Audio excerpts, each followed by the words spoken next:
आज जिस मूवी के बारे में हम बात करने वाले हैं उसका नाम टैंगल्ड है। तो चलिए मूवी स्टार्ट करते हैं। हजारों साल पहले सूरज की एक किरण धरती पे गिरती है जहाँ एक येलो फ्लावर खिलता है।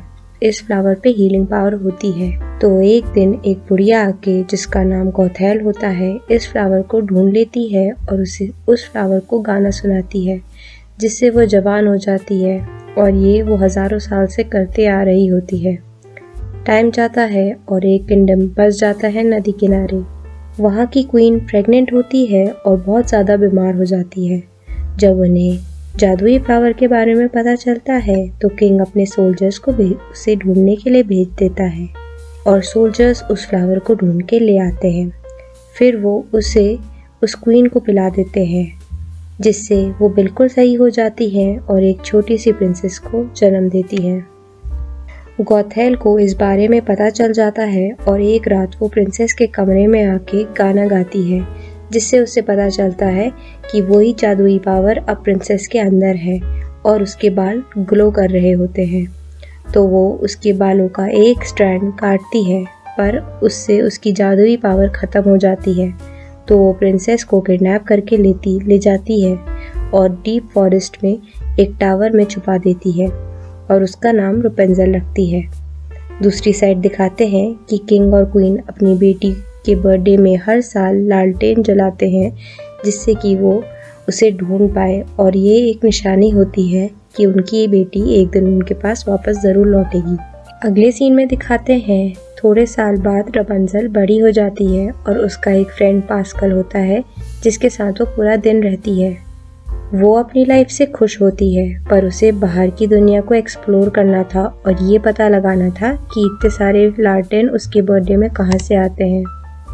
दूसरे दिन कासल की छत पे एक थीव खड़ा होता है जिसका नाम फ्लिन होता है। वो अपने साथी के साथ प्रिंसेस का क्राउन चुरा लेता है और उसी के साथ फॉरेस्ट को भाग जाता है। सोल्जर और किंग का घोड़ा जिसका नाम मैक्सिमस होता है उसका पीछा करते हैं। फ्लिन फॉरेस्ट में उस टावर को देख लेता है और अपने साथी को धोखा देके उस टावर पे छुप जाता है। रपुंज़ल जो कि अपने रूम में छुपी होती है उसे फ्राइंग पैन से मार के बेहोश कर देती है। उतने में ही गौथैल आ जाती है और रपुंज़ल फ्लिन को अपने कबर्ड में छुपा देती है। वो गौथैल को अपने बालों से खींच के ऊपर लाती है और अपने 18th बर्थडे में बाहर जाने को और उन लालटेन को देखने की जिद करती है जो उसकी माँ मना कर देती है। रपुंज़ल को फिर आइडिया आता है और वो अपनी माँ से नेचुरल पेंट्स लाने को कहती है उसके बर्थडे में के लिए जिसे लाने के लिए 3 दिन लग जाते और गौथैल हाँ कर देती है जिससे कि वो वापस बाहर जाने की जिद ना करे। उसकी माँ जैसे ही बाहर जाती है तो रपुंज़ल फ्लिन को बाहर निकाल के उससे डील करती है अगर वो उसे लालटेन दिखाने ले जाएगा तो वो उसका टियारा वापस कर देगी।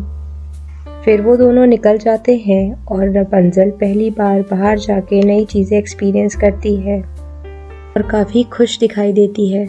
उसके बाद फ्लिन रपुंज़ल को खाना के लिए ले जाता है। जैसे ही रपुंज़ल अंदर जाती है वो इतने सारे गुंडों को देखकर डर जाती है जो कि फ्लिन का प्लान होता है जिससे वो खुद डर के टावर पे वापस चले जाए और उसका पीछा छोड़ दे। पर फ्लिन खुद फंस जाता है क्योंकि उसके वांटेड पोस्टर हर जगह लगे होते हैं और उसे वहाँ सारे गुंडे पहचान लेते हैं और उसे गार्ड्स को देने का डिसाइड करते हैं। पर रपुंज़ल उन्हें अपनी ड्रीम बताती है कि कैसे वो कभी बाहर नहीं गई और उसे उसके बर्थडे में लालटेन देखने हैं जिसे सुन के सब इमोशनल हो जाते हैं और अपनी ड्रीम्स के बारे में बात करने लगते हैं और गाना गाने लगते हैं। उतने में ही वहाँ गार्ड्स आ जाते हैं जिससे वो सारे गुंडे फ्लिन और रपुंज़ल को एक टनल से बाहर कर देते हैं। जैसे ही वो निकलते हैं उतने में ही मैक्सिमस आके टनल ढूंढ लेता है और उन दोनों का पीछा करता है और अपने साथ गार्ड्स को भी ले आता है। उन सब के बीच में एक अमेजिंग सी फाइट होती है जिससे डैम टूट जाता है और उसका पानी पूरा नीचे आ जाता है। रपुंज़ल और फ्लिन एक केव की तरफ भागते हैं बचने के लिए और उस केव का मुंह एक बड़ा सा पत्थर बंद कर देता है पर पानी नहीं रोक पाता और केव धीरे धीरे करके भरने लगता है अब वो दोनों उदास हो जाते हैं और सोचते हैं कि वो मर जाएंगे। तो फ्लिन उसे बताता है कि उसका असली नाम यूजीन है और रपंजल उसे बताती है कि गाना गाने में उसके हेयर ग्लो करते हैं, जिसके बाद उसे रियलाइज़ होता है कि वो अपने हेयर से यूज़ कर सकती है और फिर वो गाना गाने लगती है, जिससे वो केव से बाहर निकल जाते हैं सेफली। उसी दौरान दिखाते हैं कि मैक्सिमस गॉथेल के सामने बाहर निकलता है, जिससे वो डर जाती है क्योंकि अगर घोड़ा यहाँ है तो राइडर भी आसपास ही होगा। वो सीधे रपंजल के पास भागती है और उसे आवाज़ लगाती है। जब उसे कोई आवाज़ नहीं सुनाई देती तो वो सीधे सीक्रेट दरवाजे से ऊपर चले जाती है और वहाँ एक टियारा पड़ा देखती है, जिसके साथ फिन का वांटेड पोस्टर होता है। उसके बाद वो उन दोनों का पीछा करते करते फिन के साथियों से मिल जाती है, जो कि फिन से टियारा लेने के लिए उसे ढूंढ रहे होते हैं। वो उनसे डील करती है, उन्हें टियारा देके और बदले में फिन से रिवेंज लेने को बोलती है।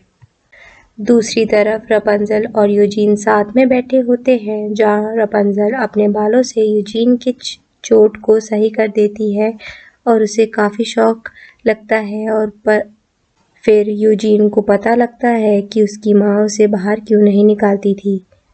यूजीन फिर लकड़ियाँ लेने के लिए जंगल को चले जाता है। उतने में ही वहाँ गॉथेल आ जाती है और वह उस रपंजल से वापस चलने को बोलती है, पर वो मना कर देती है। तो उसकी माँ गुस्से से उसे टियारा पकड़ा देती है और बोलती है जैसे ही उसे तुम ये टियारा दे दोगी वो उसी समय भाग जाएगा और तुम्हें छोड़ देगा। पर रपंजल ये साफ मना कर देती है क्योंकि उसे ऐसा लगता है कि यूजीन उसे लाइक करता है। दूसरे दिन सुबह मैक्सिमस यूजीन को पकड़ लेता है और रपंजल उसे मनाती है कि आज उसे ना पकड़े क्योंकि आज उसका बर्थडे होता है और उसे उसका ड्रीम पूरा करना होता है। जिसे सुनने के बाद मैक्सिमस भी उसका फ्रेंड बन जाता है और वो दोनों खेलने लगते हैं। उसके बर्थडे के दिन यूजीन उसे कासल की सैर कराने ले जाता है और वहाँ वो दोनों डांस करते हैं और खूब एंजॉय करते हैं। और उसी रात को वो बोट लेके लालटेन्स को देखने चले जाते हैं और फिर वो लालटेन को देखते हैं। रपंजल यूजीन को टियारा वापस कर देती है, जिसे वो अलग रख देता है। जैसे ही वो उसे किस करने वाला होता है, तभी यूजीन को अपने चोर साथी दिख जाते हैं और वो उन्हें जाके टियारा देने का सोचता है क्योंकि उसे रपंजल के साथ रहना ज़्यादा अच्छा लगता है और वो उसके साथ रहने के लिए डिसाइड कर लेता है। पर उन दोनों का कोई और ही प्लान होता है और जैसे ही यूजीन उन्हें टियारा वापस करने जाता है, वो टियारा वापस नहीं लेते और फिर दिखाते हैं कि रपंजल यूजीन का इंतज़ार कर रही होती है, पर उसके साथी आके उसे बताते हैं कि यूजीन उसे छोड़कर चला गया है। वो उसे किडनैप करने का डिसाइड करते हैं उसके मैजिकल हेयर की वजह से। जैसे ही वो उसे पकड़ने वाले होते हैं, उतने में ही गॉथेल आ जाती है और उन दोनों को मार के बेहोश कर देती है। और रपंजल अपनी माँ के गले लग जाती है और बोलती है कि उनने सही कहा था बाहर की दुनिया के बारे में और अब वो उन्हें कभी छोड़ के नहीं जाएगी। दूसरे दिन यूजीन को जेल में डाल देते हैं, जहाँ उसके चोर साथी भी होते हैं और वो उसे बताते हैं कि ये सब उस विच का प्लान था और उसे पता चल जाता है कि रपंजल अब उस टावर में सेफ नहीं है। दूसरी तरफ रपंजल वापस टावर पे चली जाती है और उसे पता चल जाता है कि वही खोई हुई प्रिंसेस है, क्योंकि उस टावर पे पूरी तरीके से उसकी ड्राइंग वो गोल्डन हेयर वाली प्रिंसेस बनी होती है, जिससे वो श्योर होती है कि वही है। फिर वो अपनी माँ से ये बात बोलती है, जिससे वो एडमिट कर लेती है कि उसी ने उसका किडनैप किया था अपने लिए। दूसरी तरफ दिखाते हैं कि वो गुंडे और मैक्सिमस यूजीन की हेल्प करते हैं जेल से भागने में और वो सीधा टावर की तरफ भागते हैं, जहाँ उसकी माँ ने रपंजल को बांधा हुआ होता है। रपंजल उससे धीमी आवाज़ में बोलती है कि तुम यहाँ से बाहर चले जाओ, पर उतने में ही विच आके उसे पीछे से नाइफ से मार देती है, जिससे कि यूजीन को लग जाती है और वो गिर जाता है। गॉथेल फिर रपंजल को बांध के अपने साथ घसीटते हुए ले जाती है, तो रपंजल उससे बोलती है अगर तुम मुझे यूजीन को हील करने दोगी तो मैं हमेशा तुम्हारे साथ रहने को तैयार हूँ। फिर गॉथेल उसे छोड़ देती है। रपंजल भाग के उसके पास जाती है उसे हील करने के लिए, पर यूजीन उसके पूरे बाल काट देता है और उसी के बालों की पावर खत्म हो जाती है और गॉथेल बुढ़ी होके नीचे टावर से नीचे गिर जाती है और वहीं पर वो मर जाती है। जब रपंजल ये देखती है कि अब उसके बालों में कोई पावर नहीं रही तो वो रोने लगती है।